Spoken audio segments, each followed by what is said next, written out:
মুরগি পালনে অনেকেই সফলতা পায়, আবার অনেকেই ব্যর্থতার স্বরে হারিয়ে যায়। যারা মুরগি পালনে সফলতা পায় তারা জেনে বুঝে মুরগি পালন শুরু করে, আর যারা ব্যর্থতার স্বরে হারিয়ে যায় তারা হঠাৎ করে আবেগী হয়ে মুরগি পালন শুরু করে। তাদের অভিজ্ঞতা কম থাকার কারণে পরে তারা মুরগি পালনে ব্যর্থতার স্বরে হারিয়ে যায়। আপনি একজন ব্যর্থ খামারি, কী কারণে ব্যর্থ খামারি আমার এই ভিডিওটা দেখার পর আপনি বুঝতে পারবেন আপনি কোন জায়গায় ভুল করেছেন। আর আপনি নতুন খামার করতে চাচ্ছেন, যদি আমার ভিডিওটা সম্পূর্ণ দেখেন না টেনে, তাহলে আপনি অভিজ্ঞতা অর্জন করতে পারবেন, জেনে বুঝে খামার তৈরি করতে পারবেন, এবং কি পরবর্তীতে আপনি মুরগি পালনে ব্যর্থতার স্বরে হারিয়ে যাবেন না। অনেকেই বলে বুঝতে পারি না। আপনি যদি টেনে দেখেন তাহলে কিছুই বুঝবেন না। না টেনে সম্পূর্ণ ভিডিওটা দেখুন, ইনশাআল্লাহ উপকৃত হবেন, হতাশ হবেন না। তো আর বকবক নয়, শুরু করা যাক মূল ভিডিও। আপনি মুরগি পালনে যদি খামার ব্যবস্থাপনা মানে খামার তৈরি করবেন কিভাবে সেটাই যদি না জানেন, তাহলে আপনি কখনোই মুরগি পালনে সফলতা অর্জন করতে পারবেন না। আবেগী হয়ে যেখানে সেখানে খামার তৈরি করবেন, পরে লাভবান হবেন না, পরে আপনি হতাশ হয়ে যাবেন। আপনি খামারটা সঠিকভাবে তৈরি করতে হবে। আপনি এমন জায়গায় খামার তৈরি করতে হবে যেখানে আলো বাতাস সঠিকভাবে প্রবেশ করে। যারা আবেগী হয়ে খামার তৈরি করে, আলো বাতাস সঠিকভাবে প্রবেশ করে না খামারে, তারাই বিপদগ্রস্ত হয়। আবার স্যাঁতস্যাঁতে পরিবেশ, জলবদ্ধতা মানে বৃষ্টি হলেই খামারে আশেপাশে পানি জমবে, এমন জায়গায় যদি আপনি খামার তৈরি করেন তাহলে আপনার মুরগি আরও বেশি রোগে আক্রান্ত হবে। পানি জমে সেখানে জীবাণু জন্মায়, পরবর্তীতে সেই জীবাণু থেকে মুরগির খামারে ভাইরাস জন্মায়। তাই অবশ্যই এমন জায়গায় খামারটা তৈরি করতে হবে যেন সেখানে জলবদ্ধতা না থাকে, যেন ভাইরাস না জন্মাতে পারে। অবশ্যই উঁচু জায়গায় আপনার মুরগির খামার তৈরি করতে হবে যেখানে বাতাস চলাচল করে এবং কি জায়গা ব্যবস্থাপনা ভালো হয়, সেখানেই আপনি খামার তৈরি করবেন। মুরগি পালনে যদি আপনি একজন সফল খামারি হইতে চান তাহলে এই বিষয়টা সবচেয়ে বেশি গুরুত্ব দিতে হবে। খামারে ভেন্টিলেশন মানে বাতাস চলাচল। মুরগি পালনের মূল ঔষধই হচ্ছে বাতাস চলাচল। গরমকালে মুরগির খামারে যদি পর্যাপ্ত সরাসরি বাতাস প্রবেশ না করতে পারে তাহলে গরমে আপনার মুরগি দুর্বল হয়ে পড়বে। মানে প্রাকৃতিক বাতাসের চলাচলের ব্যবস্থা করতে হবে। যদি আপনার মুরগির খামারে সরাসরি বাতাস চলাচল না করতে পারে, আপনার মুরগির ঘর থেকে অ্যামোনিয়া গ্যাস বের হবে না, এবং কি আপনার মুরগির ঘরে অ্যামোনিয়া গ্যাস হয়ে আপনার মুরগি মারা যাবে। অবশ্যই খামারে যেন সঠিকভাবে বাতাস চলাচল করতে পারে সেই খেয়াল রাখতে হবে। যদি আপনি সেই অনুপাতে মুরগির ঘরটা তৈরি না করেন, বাতাস চলাচল করতে পারে এমন যদি ব্যবস্থা করতে পারেন, আপনি মুরগি পালনে সফলতা অর্জন করতে পারবেন। বাতাস ঠিকমতো চলাচল করছে না, আপনি যদি এমন জায়গায় আপনার মুরগির ঘরটা তৈরি করেন তাহলে কখনোই সফলতা অর্জন করতে পারবেন না। এরপর যেই ভুলটার কারণে আমরা একজন ব্যর্থ খামারি, আমরা অনেকেই জানি না মুরগির জন্য কতটুকু পারফেক্ট জায়গা, কোন মুরগির জন্য কতটুকু জায়গা দেব। আপনি মুরগির ঘর তৈরি করেছেন, যদি বেশি জায়গায় অল্প মুরগি পালন করেন তাহলেও বিপদগ্রস্ত হবেন। আবার অল্প জায়গায় যদি বেশিও মুরগি পালন করেন তাহলেও বিপদগ্রস্ত হবেন। যেই মুরগির জন্য যতটুকু জায়গা দরকার ততটুকুই জায়গা দিতে হবে। আপনার ধরেন ব্রয়লার মুরগি বড় হইল, আপনি ব্রয়লার মুরগির জন্য কতটুকু জায়গা দেবেন? একটি ব্রয়লার মুরগির জন্য 1.5 বর্গ স্কোয়ার ফুট বা 2 বর্গ স্কোয়ার ফুট জায়গা দেবেন। তারপর ডিমের মুরগির জন্য 2 থেকে 2.5 বর্গ স্কোয়ার ফুট জায়গা দেবেন, তাহলেই পর্যাপ্ত জায়গা পাবে, আপনি মুরগি পালনে ব্যর্থ হবেন না। এটা বড় হিসাব।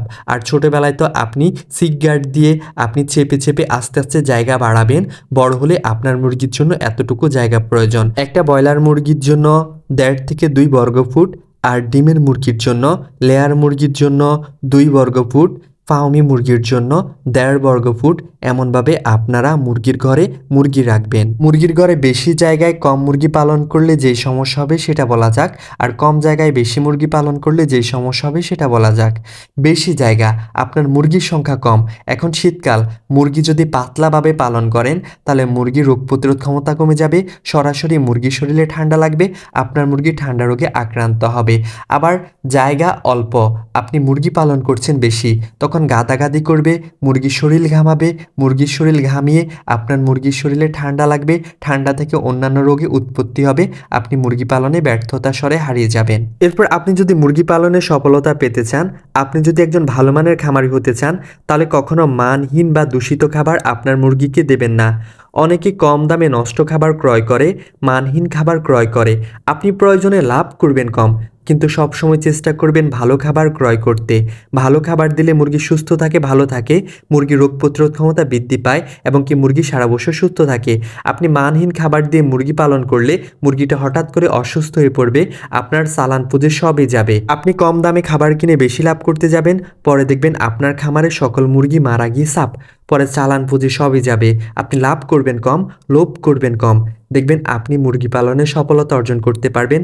ভালো মানের ভালো খাবার আপনার মুরগিকে দেবেন, তাহলেই আপনার জন্য উত্তম হবে। এরপর মুরগি পালনে সবচেয়ে বেশি যেই কারণে মুরগি রোগে আক্রান্ত হয় সেটা হচ্ছে বিশুদ্ধ পানির অভাব। মুরগির জন্য দূষিত পানির ব্যবস্থা করা। বলে যে ওরা মুরগি, ওরা তো পানি খাবে, পানির তৃষ্ণা মেটাতে পারলেই চলে। তখন দূষিত পানি, গভীর নলকূপের পানি মুরগিকে অনেকেই খাওয়ায় না। একটা কম দামি চাপকল মুরগির খামারের পাশে বসিয়ে দেয়, সেই পানি মুরগিকে খেতে দেয়। সেই পানির গুণগত মান ঠিক থাকে না, পানির পিএইচ ঠিক থাকে না, ফলে মুরগি অনেক বেশি রোগে আক্রান্ত হয়। মুরগির পানিবাহিত রোগ হয়, মুরগির পায়খানাজনিত সমস্যা হয়। তাই সবসময় চেষ্টা করবেন মুরগিকে গভীর নলকূপের পানি খাওয়াতে। এতে মুরগির মিনারেল, তারপর হচ্ছে আপনার মুরগির পিএইচ ঠিক থাকবে, আপনার মুরগির রোগ প্রতিরোধ ক্ষমতা বৃদ্ধি পাবে, আপনার মুরগি সুস্থ থাকবে। তাই আপনি যদি মুরগির খামার করতে চান বা মুরগি পালন করতে চান, যেই কলের পানি আপনার মুরগিকে খাওয়াবেন সেটা অবশ্যই গভীর নলকূপ তৈরি করবেন। সেই পানি খাওয়ালে আপনার মুরগি সুস্থ থাকবে, ভালো থাকবে। এরপর আপনি যদি মুরগি পালন করতে চান বা সফল একজন খামারি হইতে চান, মুরগি পালনের সকল ভ্যাকসিনেশন সম্পর্কে জেনেই মুরগি পালন করতে আসবেন। আপনি হুট করে মুরগি পালন শুরু করেছেন, কখন মুরগিকে কি ভ্যাকসিন দিতে হয়, কিভাবে মুরগিকে ভ্যাকসিন দেবেন সে বিষয়ে যদি না জানেন, তাহলে সঠিক সময় সঠিক যদি ভ্যাকসিন না দিতে পারেন, তাহলে আপনার মুরগি ভাইরাস ব্যাকটেরিয়া রোগে আক্রান্ত হবে। আপনি মুরগি পালনে ব্যর্থতার স্বরে হারিয়ে যাবেন। তাই মুরগি পালন শুরু করার আগে অবশ্যই কখন কি ভ্যাকসিন দিতে হয়, কিভাবে ভ্যাকসিন দিতে হয় সেটা জেনেই আপনি মুরগি পালন শুরু করবেন। এরপর একজন খামারি মুরগি পালনে সবচেয়ে বেশি যে কারণে বিপদগ্রস্ত হয় সেটা হচ্ছে খাবার পাত্র, পানির পাত্র খামার পরিষ্কার পরিচ্ছন্ন রাখে না। অবশ্যই খামার পরিষ্কার পরিচ্ছন্ন রাখতে হবে, খাবার পাত্র, পানির পাত্র জীবাণুমুক্ত রাখতে হবে। আপনার মুরগিকে যদি পরিষ্কার পরিচ্ছন্ন পাত্রে খাবার না দেন, যদি জীবাণুমুক্ত মানে পরিষ্কার পাত্রে পানি না দেন, মুরগি খাবে হয়তো পেটের জ্বালায়, কিন্তু সে রোগে আক্রান্ত হয়ে যাবে। তারপর মুরগির খামারের লিটার বা ভুসি বা কাঠের গুঁড়োর উপর আমরা অনেকে মুরগি পালন করি, সেটা যদি সঠিক সময় পরিষ্কার না করেন, মানে লিটার নষ্ট হয়ে গিয়েছে, অ্যামোনিয়া গ্যাস হয়ে গিয়েছে, দুর্গন্ধ হয়ে গেছে, আপনি যদি সঠিক সময় পরিবর্তন না করেন তাহলে আপনি বিপদগ্রস্ত হবেন। আপনার মুরগি ভাইরাসজনিত ব্যাকটেরিয়াজনিত রোগে আক্রান্ত হবে, আপনার মুরগির মৃত্যুপাত ঘটবে। তাই অবশ্যই লিটার পরিষ্কার পরিচ্ছন্ন রাখতে হবে, নোংরা লিটারে মুরগি পালন করা যাবে না, খাবার পাত্র, পানির পাত্র পরিষ্কার পরিচ্ছন্ন রাখতে হবে। আপনি এইভাবে মুরগি পালন করতে হবে। আর কিভাবে পরিষ্কার পরিচ্ছন্ন করতে হয় সে বিষয়ে জেনেই মুরগি পালন শুরু করতে হবে। আপনি মুরগি পালন করছেন কিন্তু কিভাবে তাপমাত্রা ও আলো নিয়ন্ত্রণ করতে হয় সেটা জানেন না, তাহলে আপনি কখনোই মুরগি পালনে সফলতা অর্জন করতে পারবেন না। মুরগি পালনে মুরগিকে সুস্থ রাখার একটি গুরুত্বপূর্ণ পার্ট অধ্যায় হচ্ছে তাপ আলো নিয়ন্ত্রণ। শীতকালে মুরগিকে কিভাবে তাপ দিতে হয়, কিভাবে মুরগির ঘরে তাপ বাড়াতে হয় সে বিষয়ে জেনেই মুরগি পালন শুরু করবেন। তারপর মুরগির ঘরে কিভাবে আলো দিলে ডিমের মুরগি ভালো ডিম দেবে সেগুলো জানতে হবে। ডিম পাড়ার মুরগিকে পর্যাপ্ত ডিম পাওয়ার জন্য, ভালো ডিম পাওয়ার জন্য 16 ঘন্টা আলো দিতে হয়। এবং কি আপনি যদি 16 ঘন্টা আলো না দেন ঠিকমতো, তাহলে ডিম পাড়ার মুরগি থেকে ভালো ডিম আদায় করে নিতে পারবেন না। তারপর মুরগিকে কতটুকু তাপমাত্রা রাখবেন, প্রাপ্তবয়স্ক মুরগিকে 20 থেকে 30 ডিগ্রি সেলসিয়াসে রাখবেন, তাহলে আপনার মুরগি সুস্থ থাকবে, ভালো থাকবে। বন্ধুরা, এই ভিডিও সবচেয়ে গুরুত্বপূর্ণ পার্ট, গুরুত্বপূর্ণ অধ্যায় শেয়ার করতে যাচ্ছি। আপনারা এই পার্ট অধ্যায় শুনেই অবাক হবেন, কিন্তু তার আগে একটা রিকোয়েস্ট, যারা স্বপ্নের কৃষি ইউটিউব চ্যানেলের নতুন দর্শক তারা চ্যানেলটি সাবস্ক্রাইব করে সাথে থাকবেন, আর যারা ফেসবুক পেজ থেকে দেখছেন তারা পেজটি ফলো করেই সাথে থাকবেন। আর আমি অনেক কষ্ট করে ভিডিও তৈরি করি, আপনাদের সঠিক তথ্য দেওয়ার চেষ্টা করি। আপনাদের ছোট ছোট মন্তব্য আমায় খুব উৎসাহিত করে ভিডিও বানাতে। তাই আপনারা সুন্দর মতামত প্রকাশ করুন, কেমন লাগছে আপনাদের কাছে আমার ভিডিও। আর অনেকে ভালো মানের মুরগির বাচ্চা ক্রয় করতে চান, আপনারা যে কোনো ধরনের মুরগির বাচ্চা পেয়ে যাবেন আমাদের বন্ধু এগ্রো অ্যান্ড হ্যাসারিতে। স্ক্রিনে দেওয়া নাম্বারে কল করুন। বাকি কথা আলোচনা করা যাক। আপনি মুরগি পালন করছেন, যে কারণে আপনি ব্যর্থ। আপনি মুরগি পালন করতে চাচ্ছেন, ভবিষ্যতে যদি এই ভুলটা করেন অন্যদের মতো, তাহলে আপনি কখনোই সফলতা অর্জন করতে পারবেন না। অতিরিক্ত ওষুধ ব্যবহার করা। মুরগিকে সুস্থ রাখার জন্য তেমন কোনো ওষুধের প্রয়োজন হয় না। মুরগি সঠিক যত্ন পেলে সুস্থ থাকে, ভালো থাকে। অনেকেই বিনা পরামর্শে বেশি পরিমাণে ওষুধ বা অ্যান্টিবায়োটিক ব্যবহার করে, যার ফলে মুরগির রোগ প্রতিরোধ ক্ষমতা কমে যায়, মুরগির শরীরে অ্যান্টিবডি তৈরি হয় না, ফলে মুরগি ভাইরাস, ব্যাকটেরিয়া ইত্যাদি রোগে আক্রান্ত হয়ে যায়।